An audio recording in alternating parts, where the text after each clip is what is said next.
Warning: the content in this episode may be viewed as offensive to some. If you or anyone you know is offended by this episode or the bulk of this podcast, we recommend going to your nearest religious institution or windowless room where the ills of the world cannot harm your piteously fragile way of thinking.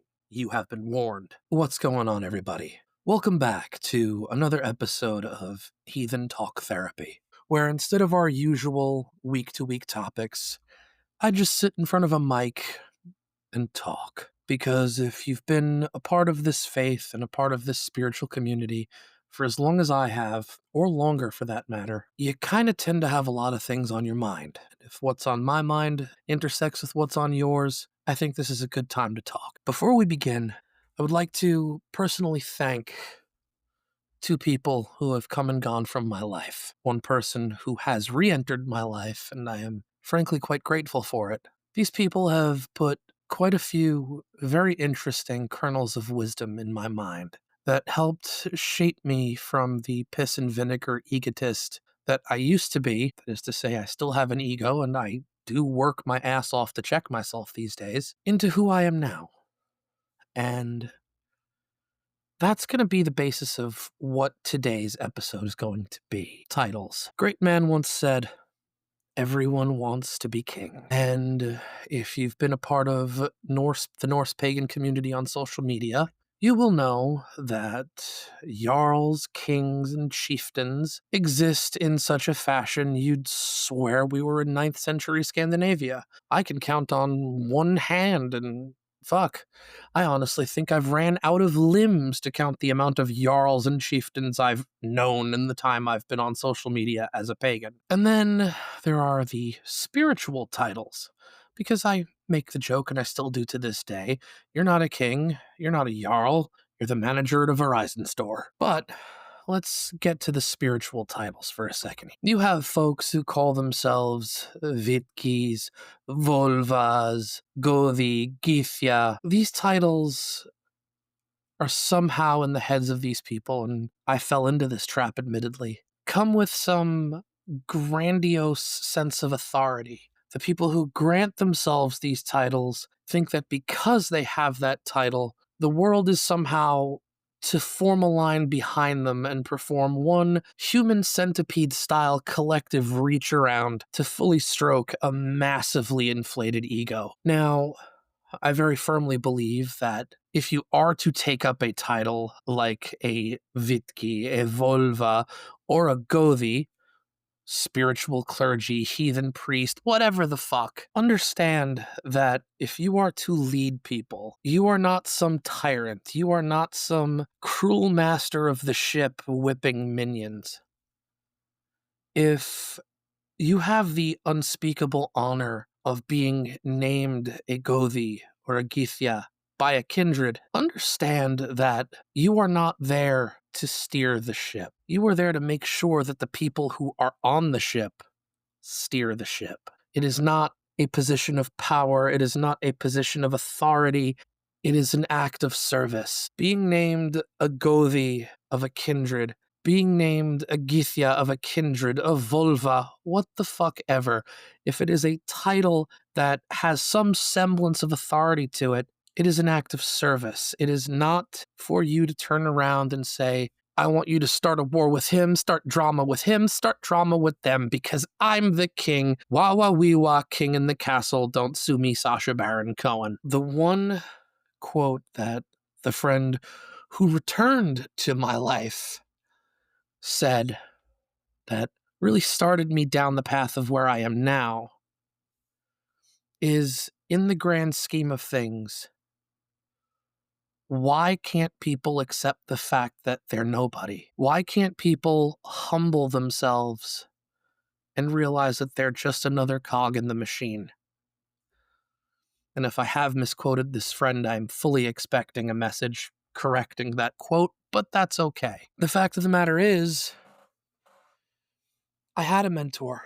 He was a man named Leiknir, or John, depending on how well you knew him. And I very much believed that heathenry, paganism, Norse paganism, Asatru, whatever stripe you wish to paint yourself with, saved my life. I had said that this path had bought me out of so much darkness that I felt that the only way I could give back was to become more spiritual and lead ritual and guide and foster people's spirituality. And my mentor agreed to help, and I did not realize the full depth of my ego at the time.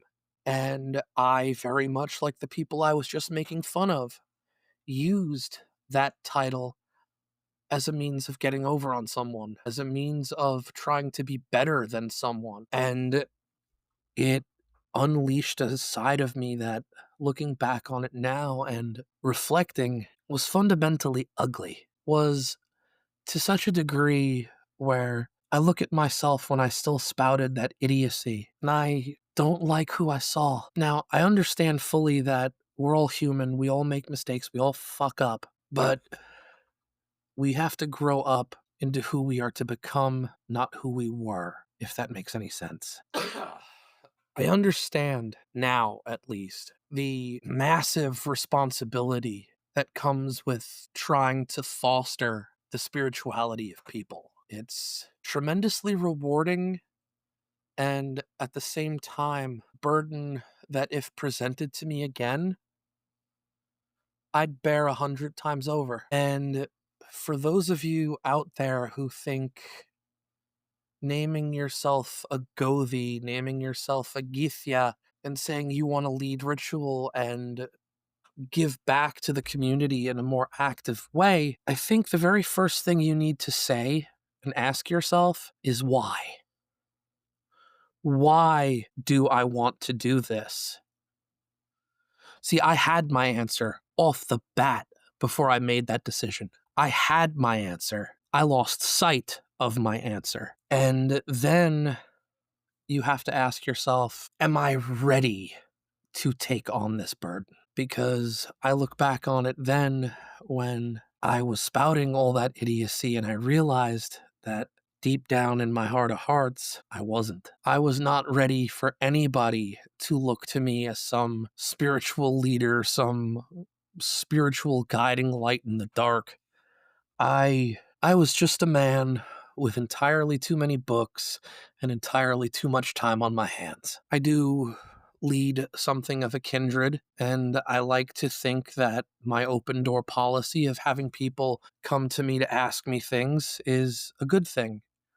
I think learning with the people you're supposed to foster is a great thing. I think one of the biggest things that I would say in my experience with this is it is perfectly fucking acceptable as a leader to say, I don't know. It is perfectly acceptable as someone in a position of power to say, I don't know. What is not acceptable, given the responsibility of what your title should be giving you, is filling the person who asked you a question's head with bullshit.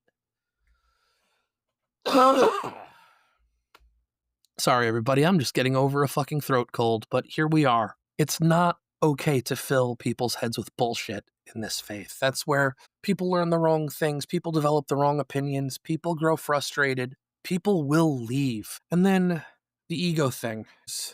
Mine's kind of going 100 miles a minute here. People who take on these titles genuinely need to check their fucking egos at the door. It is perfectly okay to be a personality. It is perfectly okay to be a known quantity among people. But when being a known quantity turns around to people being repelled by you, I look back at verse 76 and verse 77 of the Havamal.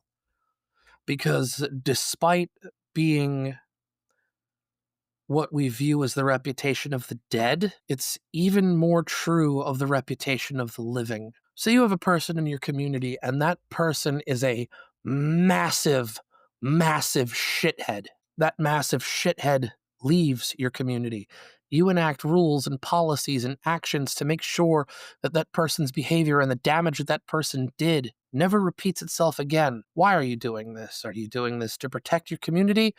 Or are you doing this because of that person's reputation and that person's behavior? The correct answer is both, by the way. Because when groups are faced with trauma and bullshit of a level like that, That is the test of a leader. A leader's ability to stand up in the face of conflict, in the face of things that could potentially fracture a group, things that could potentially turn around and make people look to a leader and say, when the chips were down, this asshole turned on us. Why should we be following someone who turned on us?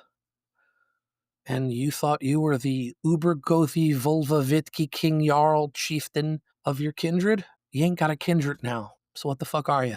Just a person who made a lot of really shitty decisions. And I think another point that I'd like to tap into here, because mind you, I'm coming from the spiritual community that founded and festered on TikTok. You don't see a lot of online group ritual, which in my own kindred, I like to conduct. I think it is a fantastic way to bring people together.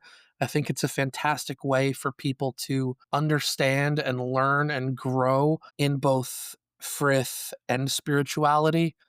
I think that if groups are more capable, especially in the online setting, because we as pagans are so fucking scattered, that it is the responsibility of people who call themselves Gothi, if they actually want to sit there and back up that fucking title, to actually be able to hold ritual and to ask people how ritual resonated with them, how it affected them, how it made them feel. That was the reward for me. I realize now, and this is going on 3 years, that 3 years into my path, attempting to lead, attempting to foster the spirituality of people, that I have never done it to be authority. I have never done it to be an authority. I've done it for the sole purpose of wanting to give back. And I'm sure there are still people out there who would want to challenge that logic, and I would say you're right to do so. But what I still say, I maintain true. I went into this with an answer to why I wanted a title.